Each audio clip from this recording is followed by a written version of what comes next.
joyful inheritance. By the power of the cross, you make my whole life victorious. Hallelujah, praise the Lord. Thank you, Jesus, for your love. You have won it all for me. I'm gonna live in your victory.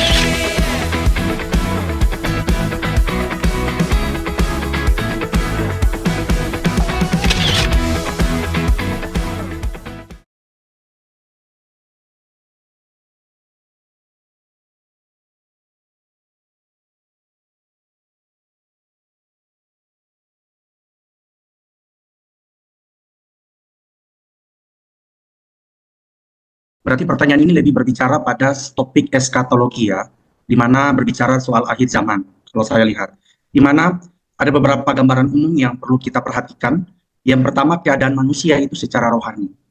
Di mana keadaan manusia secara rohani maksudnya, belakangan ini banyak sekali terjadi kemerosotan moral dan spiritual yang sangat signifikan, ya, yang sangat mendasar. Dan tadi dalam teks bacaan itu, dalam Injil Matius, tapi Pak Pendeta menggiring kita melihat kembali dalam teks 2 Timotius 3 ayat 1-5, di mana Rasul Paulus itu menggambarkan soal manusia akan mencintai dirinya sendiri, ya, dan uang membanggakan diri serta ketidaktaatan. Namun di sisi lain ada juga berbicara soal kebangkitan rohani, di mana penginjilan semakin meluas dan banyak orang yang akan kembali kepada Tuhan.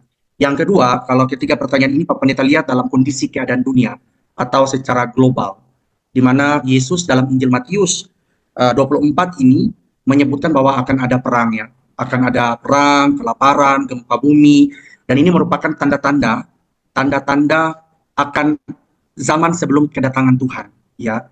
Ini sudah tanda-tanda dan dunia akan berada dalam kekacauan baik secara alam maupun sosial. Dan kita lihat belakangan ini banyak sekali kondisi alam, bencana alam di mana-mana. Nah, bagaimana kita sebagai aktivitas gereja dan orang percaya dalam konteks pertanyaan tadi itu? Pak Pendeta melihat bahwa gereja ini dipanggil untuk tetap kita berjaga-jaga. Kita tetap setia dan tekun taat kepada Tuhan dalam memberitakan Injil Kristus.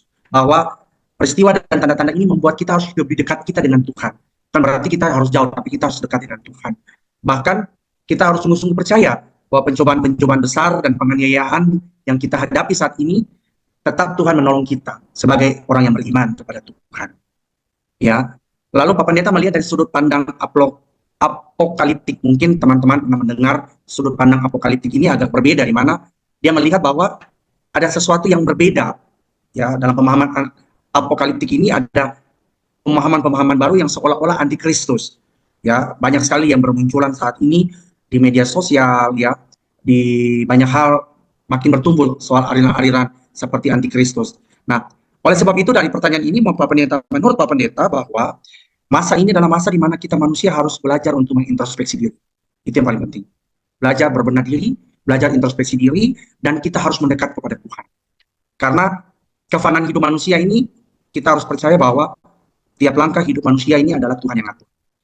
Jadi bagaimana pandangan masa antara sebelum kedatangan Yesus Kristus, ya kita diingatkan untuk selalu dekat dengan Tuhan. Itu mungkin pandangan Pak Pendeta dalam secara garis besar untuk kita ketahui bersama. Baik, pertama-tama kalian mengutip Injil Matius ya, 24 ayat 9 dan 5 ayat 15 sampai 21 berhubungan dengan kedatangan akhir zaman ya. Oke, yang pertama saya mau katakan begini, dalam penafsiran Katolik ini, kedatangan Yesus untuk kedua kalinya punya dua makna. Yang pertama di akhir zaman, pada waktu itu dia datang untuk mengadili semua orang. Jadi yang percaya pada Yesus dan hidup dalam kebijaksanaan, kebenaran, diadili masuk pada hidup yang kekal. Tapi ada yang kemudian bangkit untuk mengalami kebinasaan kekal atau orang tersebut bagi masuk neraka. Ya. Itu kedatangan Yesus pada akhir zaman. Tapi kalau dalam pengertian kedatangan Yesus itu bisa juga pada saat kematian. Dalam arti seseorang itu kemudian akan masuk surga atau neraka itu kan berdasarkan kalau dalam konteks iman Katolik ya. Yang pertama dari persahabatan yang benar dengan Allah melalui iman, tapi juga dalam diadili menurut perbuatan-perbuatannya. Jadi ada dua, iman dan perbuatan. Itu bedanya kalau dengan yang Protestan kan hanya dengan iman seseorang diselamatkan. Tapi kalau dalam gereja Katolik, iman yang pertama, tapi kemudian diwujudkan dalam perbuatan. Karena itu, dalam konteks kehidupan orang Katolik misalnya, kalau ditanya dalam keadaan sebelum kedatangan Yesus untuk yang terakhir, yang kedua kalinya, maka kehidupan manusia yang digambarkan dalam Injil Matius itu penuh dengan penderitaan, itu belum berarti sebagai sudah dekatnya akhir zaman. Karena akhir zaman, kedatangan Yesus yang kedua kalinya itu tidak pasti. Nah, karena itu masa di antara itu adalah masa penuh ketidakpastian bagi seorang beriman Katolik. Nah, karena ada banyak ketidakpastian, maka yang diminta, yang dituntut oleh Tuhan dari setiap orang yang percaya kepadanya adalah setia dalam imannya, setia dalam perbuatan-perbuatan baik berdasarkan iman Kristiani atau iman Katolik.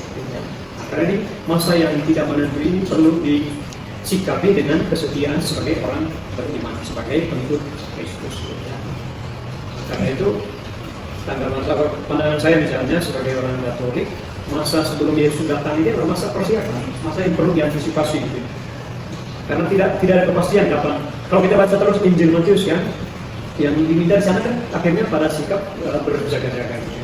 Pada akhirnya Yesus minta dengan segala situasi itu maka perlu berjaga-jaga.